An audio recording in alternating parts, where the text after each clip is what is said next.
Hej, Sofus fra Lifeboat her. Vi står på Vidersø Klit Strand, hvor der i sommeren har været en nærdrukning her på stranden. Den hændelse endte med, at et familiemedlem var ude og hente en søn og en mor ude i vandet. Og vi kan se, at redningsudstyret har været i brug i den forbindelse.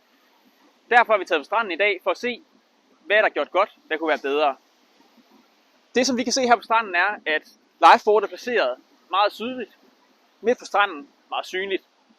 Det står ved siden af affaldsstanderne her, hvor at mange af strandgæsterne kommer forbi på vej til og fra stranden, og tilsvarende tæt på nedgangen på stranden, hvor at alle strandgæster kommer gående forbi. Og det gør, at de får en bevidsthed om, hvad det er for noget redningsudstyr, vi har. Måske vigtigst af alt, så har vi meget kort afstand fra redningsudstyr ned til vandkanten. Og det betyder, at det tager kun få sekunder at løbe fra vandkanten, hvor ulykken sker, op til redningsudstyret, få det med og få gjort redningen sikker. Alt i alt, så kan vi sige, at placeringen af det her redningsudstyr, det har gjort en livreddende forskel.